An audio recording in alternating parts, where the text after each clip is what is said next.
Hello students, this is Shaheen and in this particular lecture video we are discussing MCOM lecture and we already discussed further detail about cost, and in this lecture video we discuss more about cost and the type of cost.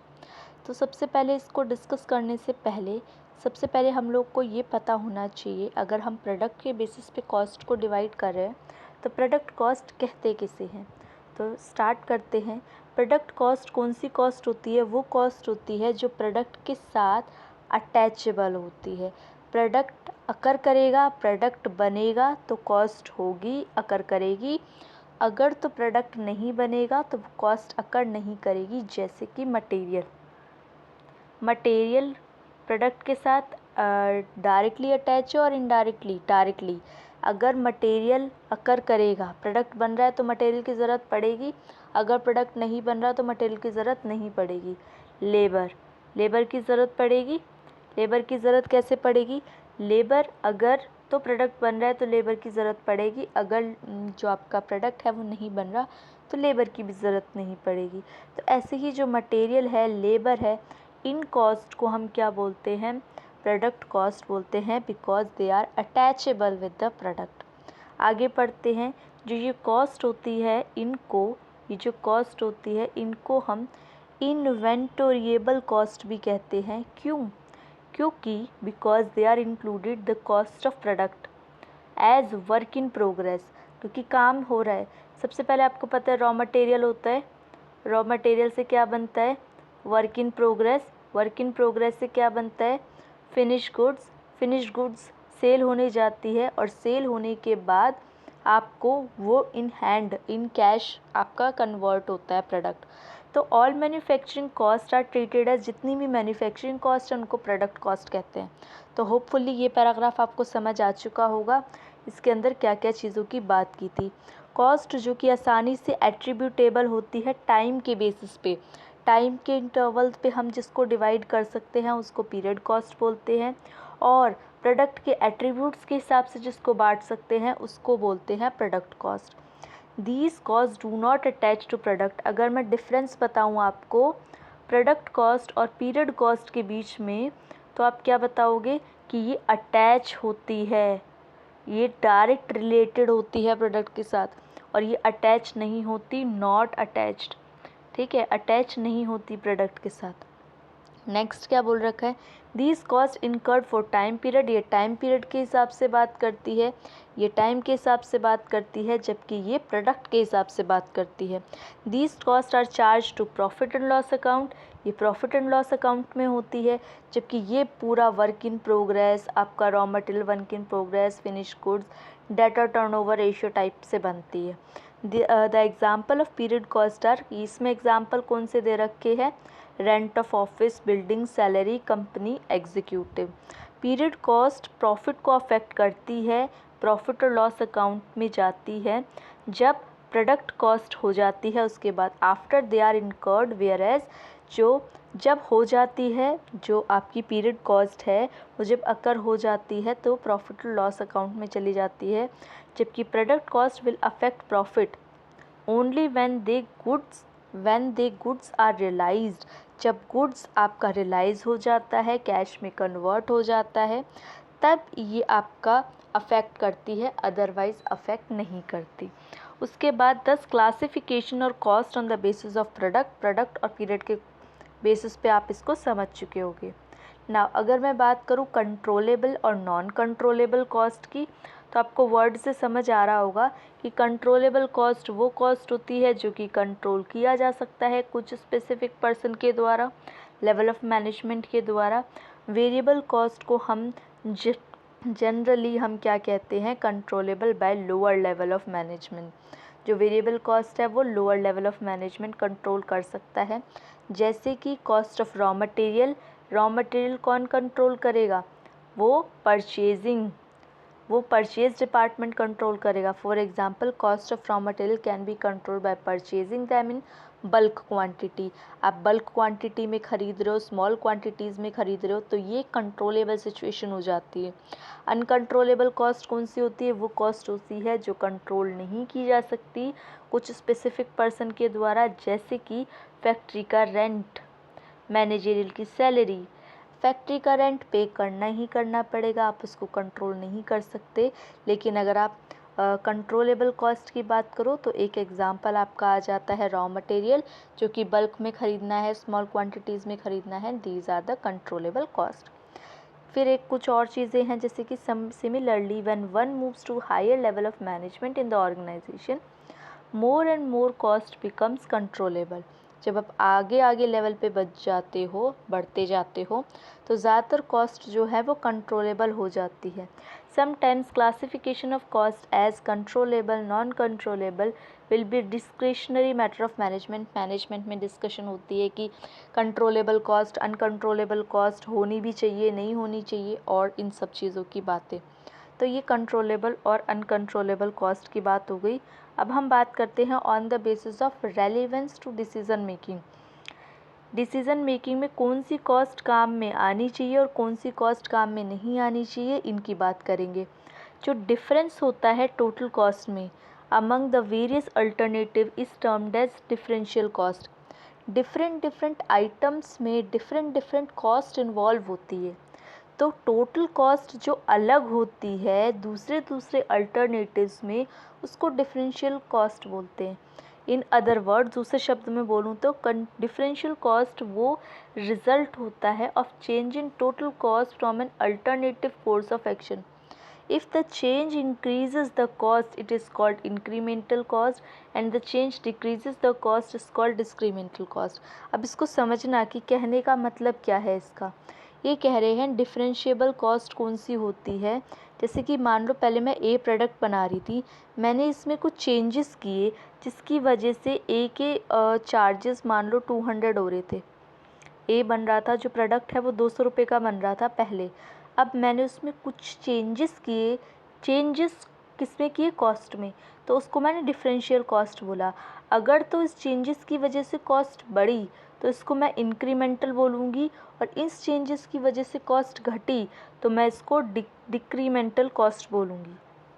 यही लिखा है इसमें। इतनी बात clear हो गई कि differential cost वो होती है जो कि किसी चेंज के होने की वजह से होती है, बढ़ती है तो इंक्रीमेंटल, घटती है तो डिक्रीमेंटल। इसके बारे में पूरी बात की गई थी।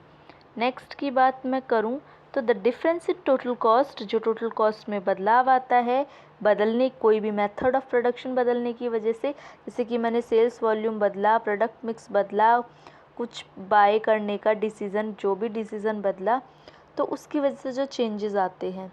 While assessing the profitability of proposed change, the incremental cost should be matched with the incremental revenues. जैसे कि इन्होंने एग्जांपल दे रखा है, एक जो कंपनी है वो 1500 यूनिट सेल करती है 15 पर यूनिट के हिसाब से, तो कितनी हो गई? 1500 मल्टीप्लाई बाय 15, ठीक है, 22500। वेरिएबल कॉस्ट हो रही है 7, टोटल फिक्स्ड कॉस्ट हो रही है 6000। वेरिएबल कॉस्ट 1500 के हिसाब से कितनी हो जाएगी? 7, ठीक है, और इंक्रीमेंटल कॉस्ट हो जाएगी जो आपकी फिक्स्ड कॉस्ट है 6000। Company receive an export order, company को 300 रुपये के हिसाब से 12 यूनिट्स मिले। ये एक्सेप्ट करना चाहिए, फिक्स्ड कॉस्ट 300 से बढ़ रही है, ये एक्सेप्ट करना चाहिए या नहीं करना चाहिए, इसके बारे में डिस्कशन करेंगे। चलो देखो इसका सॉल्यूशन देखो। सेल्स बढ़ेगी घटेगी, क्या हुआ? सेल्स पहले था 22,500, ठीक है, वेरिएबल कॉस्ट हो रही थी 10,500। अभी मैंने आपको बताया वेरिएबल कॉस्ट कितनी के हिसाब से थी? 1500 के हिसाब से 7 यूनिट हो रही थी, तो ये हो गई 10,500। फिक्स्ड कॉस्ट उतनी रहेगी, जिसकी वजह से इन दोनों को प्लस करके आ गया 16,500, और यहाँ से ये माइनस करके आ गया 6,000, ठीक है। अब आफ्टर द एक्सपोर्ट ऑर्डर मिलने के बाद अब इन्होंने क्या बोल रखा है? इंक्रीमेंटल यहाँ बता रखा है और कॉस्ट यहाँ बता रखी है। इन्होंने बोला था कि कुछ चेंज आया, किसके अंदर आया, तो एक तो फिक्स्ड में आया था, और ये कितने के हिसाब से बदल रहे हैं, आपकी जो अमाउंट है, देखो इसको मैं ऊपर लेके जाती हूँ। देखो क्या बोल रहे हैं कि ये कितना ले रहा है, 300 यूनिट 12 के हिसाब से, ठीक है, 12 यूनिट के हिसाब से 300 यूनिट, तो कितने हो जाएंगे आपके, 12 3 जा 3600 हो गया। तो इंक्रीमेंटल रिवेन्यू इतना हो गया, सिर्फ 300 यूनिट बन रहा है ना, तो इंक्रीमेंटल रिवेन्यू इतना हो गया 300 यूनिट 12 के हिसाब से। और इन्होंने बोला फिक्स्ड कॉस्ट कितना बढ़ा है, 300 रुपये, तो पहले 6000 था, कितना बढ़ गया, 6300 रुपये, और ये कितना बढ़ जाएगा, 10500 से 12 यूनिट कितने के हिसाब से, 12, तो ये कितनी हो जाएगी, 12,000 का इसमें डिफरेंस आ जाएगा, 2400 रुपये। ये देखो इसमें कुछ लाइनें लिखी हुई हैं जो मिसिंग हैं ऊपर के एग्जाम्पल्स के हिसाब से। The proposed export order will result a profit of 1200, इसमें कुछ आपको कन्फ्यूज़न हो रही होगी। अभी इस अमाउंट की, ये जो मैंने एरो बनाया है इस अमाउंट की, अभी हम डिस्कस करते हैं इसको भी। क्या बोल रहा है, the proposed export order will result a profit of 1200 का प्रॉफिट आया। If the proposal is implemented, if result incremental revenue of rupees 3600 against the incremental cost of rupees 2400। देखो ये अज्यूम किया हुआ है, यहाँ पे कहीं पे इतने रुपए की बात की नहीं हुई, ये आपकी बात इतने रुपए की नहीं हुई। जैसे कि 12 पर यूनिट के हिसाब से था, 12 पर यूनिट, और कितने यूनिट्स थे, 300, तो 300 के हिसाब से वेरिएबल कॉस्ट कितनी थी, 7, तो अगर इस हिसाब से भी लेते तो 2100 है, तो ये अजम्पशन है 12,000 की, ठीक है, तो इसमें कंफ्यूज मत होना, इन्होंने जस्ट एन एग्जांपल दिया है। तो ये कौन सी हो गई आपकी डिफरेंशियल कॉस्ट, जो कि चेंज आता है, देखो बढ़ने और घटने की वजह से जो चेंज आ रहा है उसको बोला गया है। संक कॉस्ट कौन सी होती है, जो कि जो चीज़ हम ले लेते हैं और हमारे फ्यूचर के लिए वो इरेलीवेंट है, उसका यूज़ नहीं होगा, उसको बोलेंगे sunk cost. Result from past expenditure, past में मैंने कुछ खर्चा किया था, संक कॉस्ट को बदल नहीं सकते। नाउ एंड मैनेजमेंट को कोई कंट्रोल नहीं होता इस टाइप की कॉस्ट पे। जैसे कि कौन कौन सी कॉस्ट हो गई, जैसे मैंने पास्ट कॉस्ट ऑफ इन्वेंट्री कितने की खरीदी थी, लॉन्ग टर्म असेट्स हो गए, ये सब टाइप के असेट्स जो हो गए जो कि इररेलेवेंट है, अब कोई उसका भी इस्तेमाल नहीं होगा, जो कॉस्ट पास्ट में हो गई और अब इसका कोई भी यूज़ नहीं है, ठीक है। परफॉर्मेंस में management uses the past expenditure information in performance evaluation, तो ये टाइप की जो कॉस्ट हो गई वो संक कॉस्ट हो गई। फिर उसके बाद इम्प्यूटेड कॉस्ट और अपॉर्चुनिटी कॉस्ट। इम्प्यूटेड कॉस्ट कौन सी हो गई, these cost are also called, इसको हाइपोथेटिकल कॉस्ट भी बोलते हैं, नोशनल कॉस्ट भी बोलते हैं। These cost are included in cost account में यूज़ करते हैं, और मैनेजरियल डिसीजन के लिए इसको इस्तेमाल करते हैं, जैसे कैपिटल का इंटरेस्ट, रेंट, बिल्डिंग का, इस टाइप से इम्प्यूटेड कॉस्ट होती है। और अपॉर्चुनिटी कॉस्ट कौन सी होती है, जो कि एक अपॉर्चुनिटी मिस करके दूसरी अपॉर्चुनिटी को चूज़ करते हैं। जैसे ए और बी दो ऑप्शन है आपके पास, जैसे कि या तो आप जॉब करो या तो आप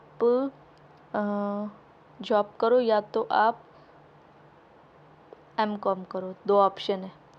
तो आप जॉब को छोड़ के एमकॉम में जा रहे हो, तो आप कुछ ना कुछ अपॉर्चुनिटी यहाँ मिस कर रहे होगे यहाँ के बदले, तो उसको बोलते हैं हम opportunity. Opportunity cost refers to the benefit foregone as a result, benefit कुछ खोया, foregone as a result of accepting one course of action. जब हम दूसरे ऑप्शन को चूज़ करते हैं, फर्स्ट ऑप्शन को लूज़ करते हैं, तो उस टाइप की जो अपॉर्चुनिटी होती है उसको अपॉर्चुनिटी कॉस्ट बोलते हैं। For example, if an own building, अगर खुद की बिल्डिंग को प्रपोज किया to utilise for housing a new project, the likely revenue which the building could fetch it is let out, it's the opportunity. इन्होंने एक example बोल रखा है, वो एक अपॉर्चुनिटी थी जो कि आपको रेंट मिलना था, आपको नहीं मिला क्योंकि आपने खुद की बिल्डिंग को इस्तेमाल कर लिया न्यू प्रोजेक्ट प्लान के लिए, तो इसलिए इस टाइप की जो कॉस्ट होती है वो अपॉर्चुनिटी कॉस्ट बोलते हैं।